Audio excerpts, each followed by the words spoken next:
Hello friends, ओम श्री गणेशाय नमः। जय श्री कृष्ण। आप सभी का स्वागत है आपके अपने यूट्यूब चैनल पर। फ्रेंड्स, आज हम आपको इस वीडियो में बताने जा रहे हैं वैशाख मास महात्म्य के 11वें अध्याय के बारे में और स्कंद पुराण के अनुसार वैशाख मास महात्म्य के चौथे अध्याय के बारे में। फ्रेंड्स, वीडियो शुरू करने से पहले आपसे रिक्वेस्ट है, अगर आप हमारी चैनल पर नए हैं और आपने अभी तक चैनल को सब्सक्राइब नहीं किया है तो प्लीज़ सब्सक्राइब कीजिएगा चैनल को, साथ ही प्रेस कीजिएगा बेल आइकन को, जिससे नए वीडियो से रिलेटेड नोटिफिकेशन आपको तुरंत प्राप्त हो सके। और वीडियो पसंद आने पर वीडियो को लाइक और शेयर जरूर कीजिएगा ताकि सभी भक्तों को इस वीडियो का लाभ प्राप्त हो सके।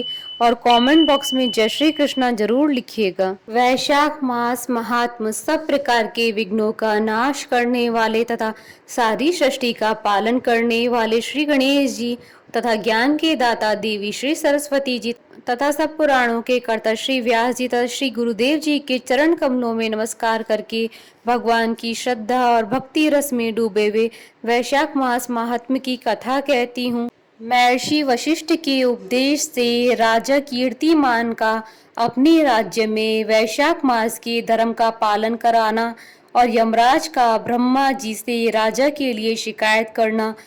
मिथिलापति ने पूछा, ब्राह्मण, जब वैशाख मास के धर्म अतिशय सुलभ पुण्य राशि प्रदान करने वाले भगवान विष्णु के लिए प्रीति कारक चारों पुरुषार्थों की तत्काल सिद्धि कराने वाले सनातन और वेदोक्त हैं, तब संसार में उनकी प्रसिद्धि कैसे नहीं हुई।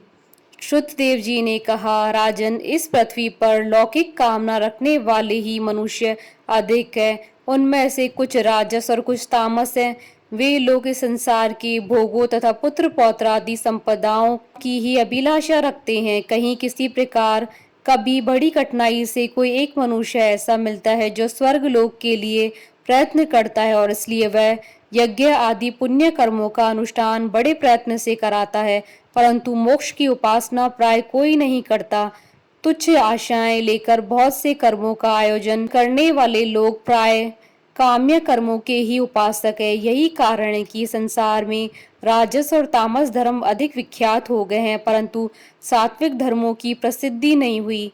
ये सात्विक धर्म भगवान विष्णु को प्रसन्न करने वाले हैं, निष्काम भाव से किए जाते हैं और इस लोक तथा परलोक में सुख प्रदान करते हैं। देव माया से मोहित होने के कारण मूढ़ मनुष्य इन धर्मों को जानते नहीं है। पूर्व काल की बात है, काशीपुर में कीर्तिमान नाम से विख्यात एक चक्रवर्ती राजा थे। वे इक्ष्वाकु वंश के भूषण तथा महाराज नृग के पुत्र थे। संसार में उनका बड़ा यश था। वे अपनी इंद्रियों पर और क्रोध पर विजय पा चुके थे। ब्राह्मणों के प्रति उनके मन में बड़ी भक्ति थी। राजाओं में उनका स्थान बहुत ऊंचा था। एक दिन वे मृग्या में आसक्त होकर महर्षि वशिष्ठ के आश्रम में आए। वैशाख की चिलचिलाती हुई धूप में यात्रा करते हुए राजा ने मार्ग में देखा, महात्मा वशिष्ठ के शिष्य जगह जगह अनेक प्रकार के कार्यों में विशेष तत्परता के साथ संलग्न थे। वे कहीं घोंसला बनाते थे और कहीं छाया मंडप किनारे पर झरनों की जल को रोककर स्वच्छ बावली बनाते थे। कहीं वृक्षों के नीचे बैठे हुए लोगों को वे पंखा डुलाकर हवा करते थे। कहीं ऊख देते, कहीं सुगंधित पदार्थ भेंट करते और कहीं फल देते थे। दोपहर में लोगों को छाता देते और संध्या के समय शरबत। कोई शिष्य घनी छाया वाले वन में झाड़ बुहार कर साफ किए हुए आश्रम के प्रांगण में हितकारक बालू का बिछाते थे और कुछ लोग वृक्षों की शाखा में झूला लटकाते थे। उन्हें देखकर राजा ने पूछा, आप लोग कौन हैं? उन्होंने उत्तर दिया, हम लोग महर्षि वशिष्ठ के शिष्य हैं। राजा ने पूछा, ये सब क्या हो रहा है? वे बोले, ये वैशाख मास में कर्तव्य रूप से बताए गए धर्म हैं, जो धर्म अर्थ काम मोक्ष चारों पुरुषार्थों के साधक हैं।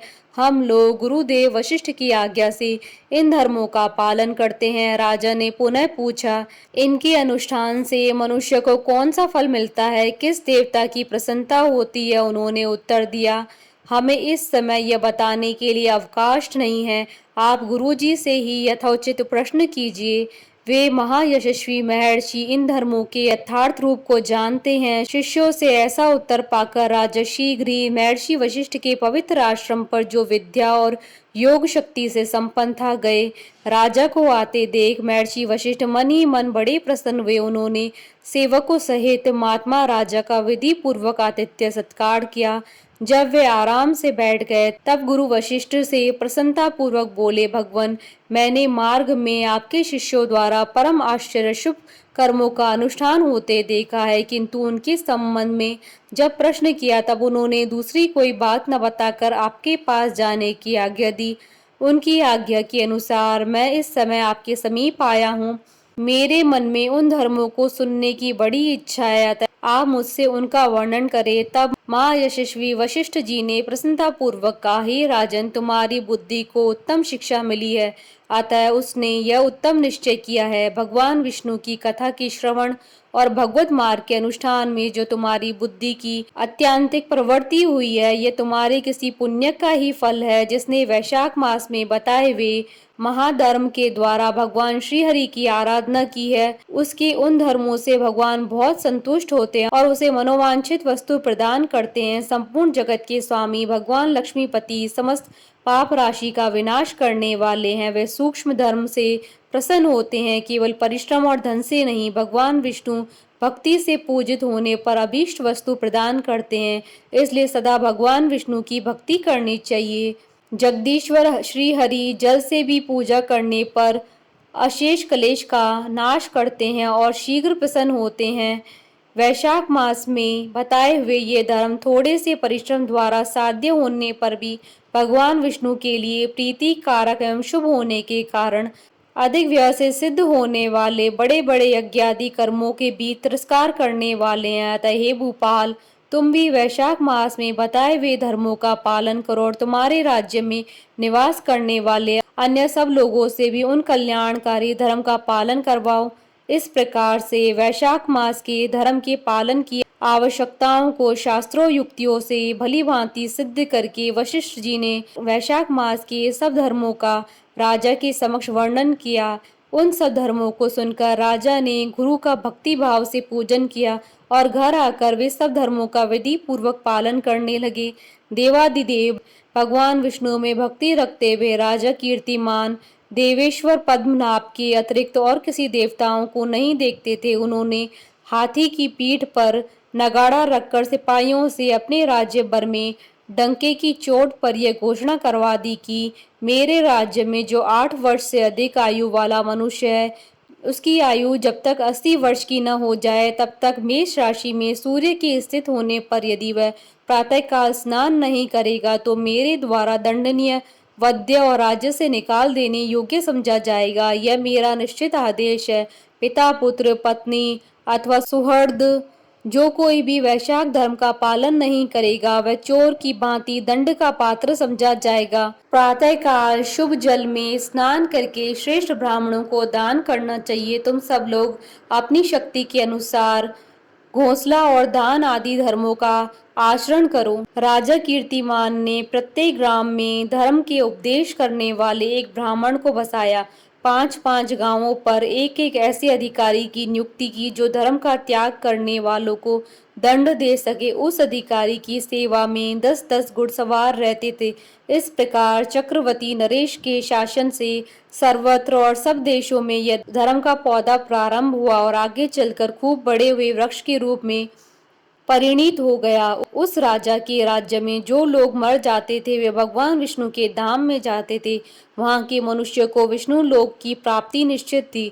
एक बार भी वैशाख स्नान कर लेने से मनुष्य यमराज के पास नहीं जाता है। अपने धर्म अनुकूल कर्म में स्थित हुए सब लोगों के विष्णु लोक में चले जाने से यमपुरी के सब नरक खाली हो गए और वहां एक भी पापी प्राणी नहीं रह गया। वैशाख मास के प्रभाव से यमपुरी के मार्ग की यात्रा ही बंद हो गई। सब मनुष्य दिव्य आकृति धारण करके भगवान के धाम में जाने लगे।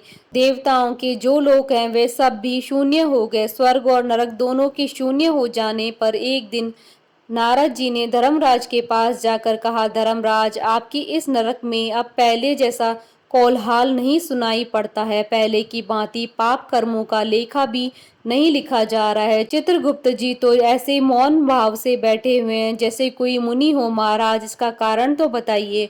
महात्मा नारद के ऐसा कहने पर राजा यम ने कुछ दिन तक के स्वर में कहा, नारद, इस समय पृथ्वी पर जो यह राजा राज्य करता है वह पुराण पुरुषोत्तम भगवान विष्णु का बड़ा भक्त है। उसके भय से कोई भी मनुष्य कभी वैशाख मास का उल्लंघन नहीं करता है। उस पुण्य कर्म के प्रभाव से सभी भगवान विष्णु के परम धाम में चले जाते हैं। मुनिश्रेष्ठ, उस राजा ने इस समय मेरे लोक का मार्ग लुप्त सा कर रखा है। स्वर्ग और नरक दोनों को शून्य बना दिया है। अतः ब्रह्मा जी के समीप जाकर यह सब समाचार उनसे निवेदन करके तभी मैं स्वस्थ होऊंगा।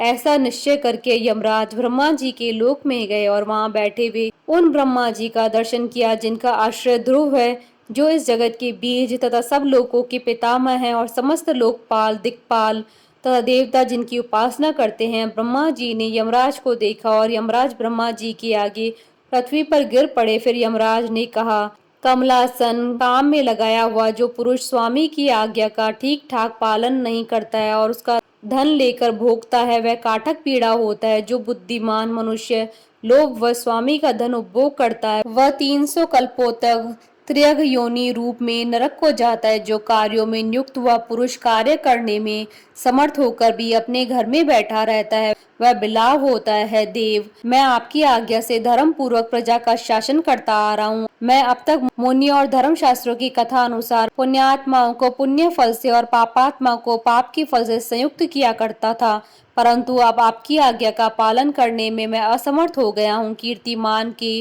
राज्य में सब लोग वैशाख मास में पुण्य कर्मों का अनुष्ठान करके पितरों और पितामहों के साथ वैकुंठ धाम में चले जाते हैं। उनके मरे हुए पितर और माता महा आदि भी विष्णु लोक में चले जाते हैं। इतना ही नहीं, पत्नी के पिता, ससुर आदि भी मेरे लेख को मिटाकर विष्णु लोक में चले जाते हैं। देव, बड़े बड़े यज्ञों द्वारा भी मनुष्य वैसी गति नहीं पाता है जैसी वैशाख मास में मिल रही है। संपूर्ण तीर्थों से, दान आदि से, तपस्याओं से, व्रतों से अथवा संपूर्ण धर्मों से युक्त भी उस गति को नहीं पाता है जो वैशाख मास में धर्म में तत्पर हुए मनुष्य को प्राप्त हो रही है। वैशाख मास में प्रातः काल स्नान करके देव पूजन, मास महात्म की कथा का श्रवण तथा भगवान विष्णु को प्रिय लगने वाले तदनुकूल धर्मों का पालन करने वाला मनुष्य एकमात्र विष्णु लोक का स्वामी होता है। और जगतपति भगवान विष्णु के लोक की तो मेरी समझ में कोई सीमा नहीं है, क्योंकि सब ओर से कोटि कोटि प्राणियों का समुदाय वहां पहुंच रहा है तो भी वह बढ़ता नहीं है। इस संसार में पवित्र और अपवित्र सभी लोग राजा की आज्ञा से वैशाख मास के धर्म का पालन करके विष्णु लोक को जा रहे हैं। लोकनाथ, उनकी प्रेरणा से संस्कारहीन मनुष्य भी वैशाख मास के स्नान से वैकुंठ धाम में चले जाते हैं। वह केवल भगवान विष्णु के चरणों की शरण लेने वाला है, जान पड़ता है वह समस्त संसार को विष्णु लोक पहुंचा देगा।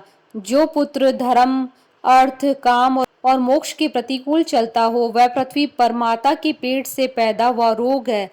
वह अधम पुरुष अपनी माता का घात करने वाला कहा जाता है। किंतु राजा कीर्तिमान की माता और उसकी पत्नी का पुण्य संसार में विख्यात है। उसकी माता एकमात्र वीर जननी और वह राजा निश्चय ही संसार में बहुत बड़ा वीर है। जिस प्रकार कीर्तिमान मेरे लिपिकों को मिटाने में उद्यत हुआ है, ऐसा उद्योग पुराणों में और किसी का नहीं सुना गया है। भगवान विष्णु की भक्ति में तत्पर हुए राजा कीर्तिमान के सिवा दूसरे ऐसे किसी को मैं नहीं जानता जो डंका बजाकर घोषणा करते हुए लोगों को ऐसी प्रेरणा देता हो और मेरे लोगों के मार्ग को विलुप्त करने की चेष्टा कर रहा हो। इति श्री स्कंद पुराण महात्म का 4th अध्याय संपूर्ण हुआ। बोलिए भगवान विष्णु की जय, सनातन धर्म की जय। हमारे साथ इस वीडियो में अंत तक बने रहने के लिए आपका धन्यवाद। ओम श्री गणेशाय नमः। जय श्री कृष्ण।